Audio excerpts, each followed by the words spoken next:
RVD 2022 Raycon Round 2 Horror Survival.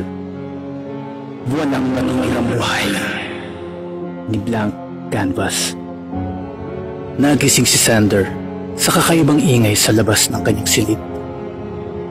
Bumangon siya at hinawi ang kortina ng kanyang bintana at napansing pinabalot ng usok ang buong paligid at tila may komosyong nangyayari.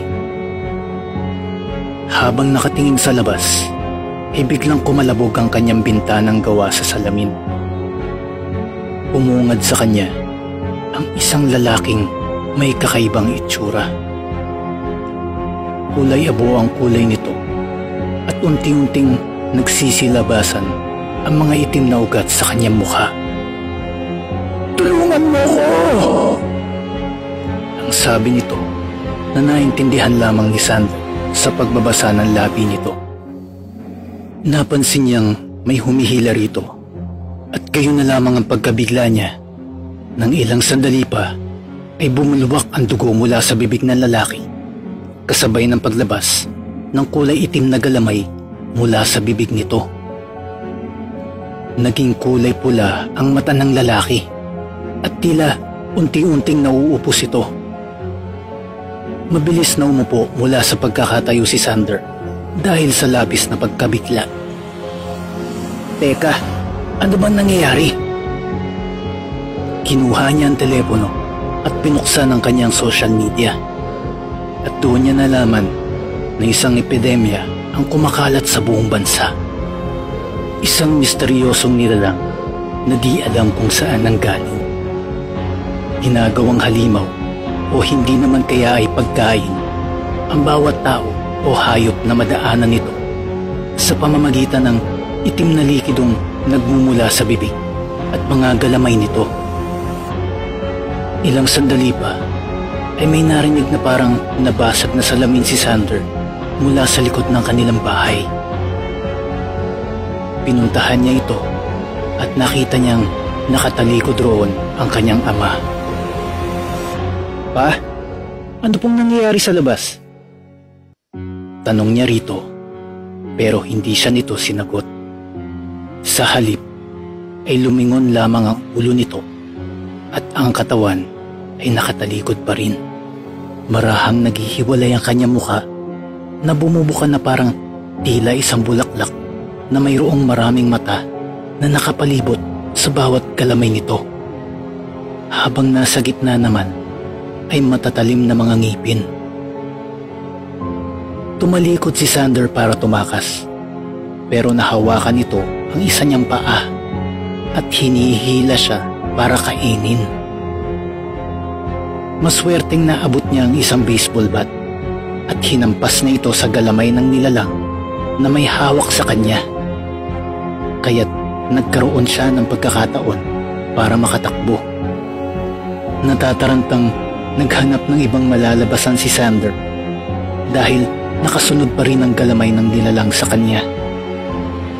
Subalit wala siya mapagpipilian kundi ang bintana na lang ng kanyang kwarto. Sa kabila ng kanyang nasaksihan kanina lang ay hindi na nagdalawang isip si Sander na tumalon sa bintana ng kanyang silid.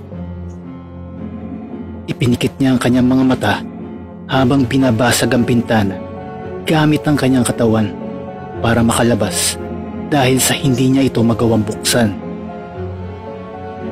Hindi naman malalim ang kanyang tinalunan, ngunit nabalot ng malapot na kulay berdeng likido ang kanyang katawan nang makalabas na siya.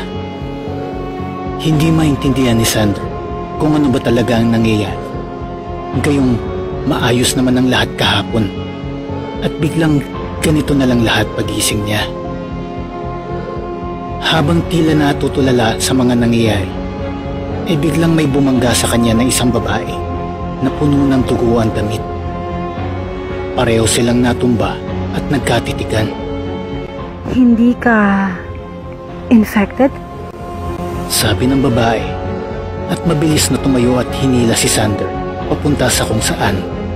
"Hindi tayo pwedeng makita ng mga infected, kundi katapusan na natin."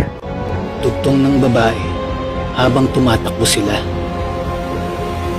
Sa daan na tinatahak nila ay bumungad sa kanila ang isang batang babaeng umiiyak. Bahagyang napatigil sila para lapitan ito. Ngunit nang akmang hahawakan na ni Sander ang bata, ay biglang bumuka ang ulo nito at lumabas mula sa gitna nito ang isang mahabang dila na agad na pumulupot sa leeg ng binata. Pinipilit na makawala ni Sander, subalit napakahigpit ng pagkakahawak ng nilalang sa kanya. Biglang umusok ang mahabang dila ng nilalang nang may inilagay ang babae rito, dahilan para makawala si Sander. Halika na. Bilis! Napunta sila sa isang madilim na tunnel kung saan may malaking tarangkahan. Pinindot ng babae ang ilang mga bloke at ilang sandali pa nga ay nagbukas na ito. Habang papasok sila dito ay nakita ni Sander ang ilang mga tao na nasa loob.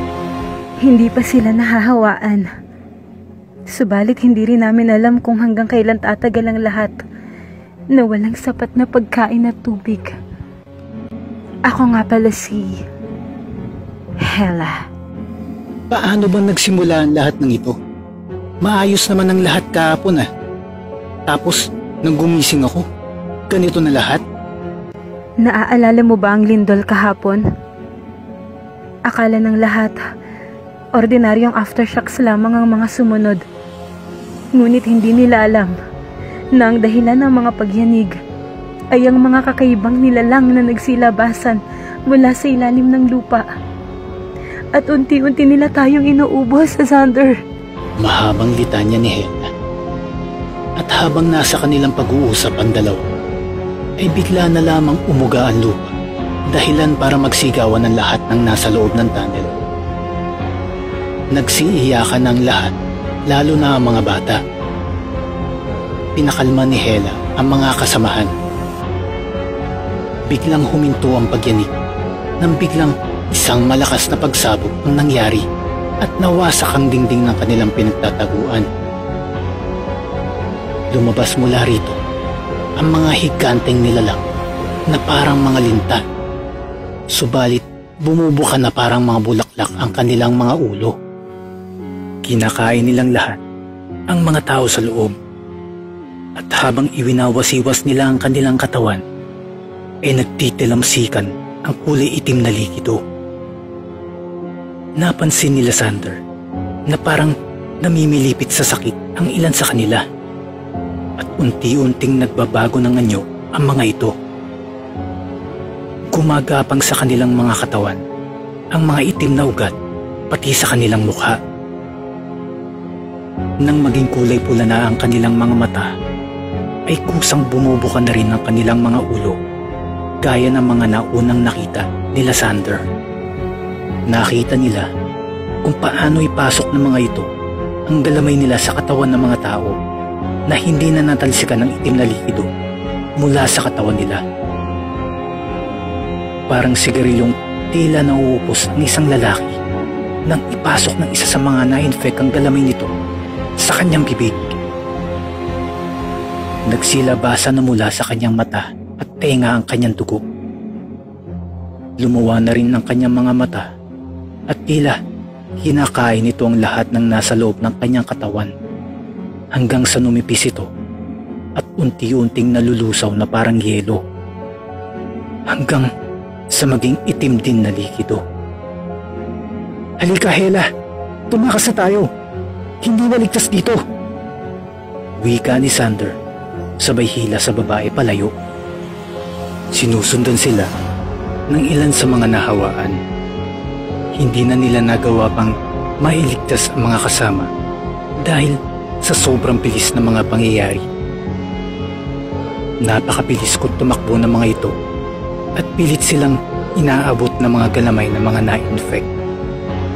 Mabuti na lang at kahit papano ay naiwasan nila ang mga ito. Nang medyo makalayo sila, ay huminto saglit si Hela dahil sa sobrang hingal at gayon din si Sander. Nakasunod pa rin ang mga na-infect sa kanila At nakita ni Sander na halos maabot na ng galamay ng isang infected ang likod ni Hela. Mabilis na itong hinila palapit sa kanya, kaya't pareho silang nasubsob sa sahig at nagpagulong-gulong. Nakakita ng isang mahabang matalim na bagay si Sander, kaya't kinuha niya ito para sana itarak sa mga humahabol sa kanila. Nang biglang napatigil si Sander. Masyado niyo nang inabuso ang teritoryong inagaw ninyo mula sa amin. Kaya kung ayaw ninyong umalis, pues, walang matitirang mortal sa lugar na ito. Mga hangal na mga tao! Wika ni Hela kay Sander, ang reyna ng planetang Neptune. Pagkatapos ay winasak ng pinong-pino ang katawan ng binata gamit ang mga galamay nito.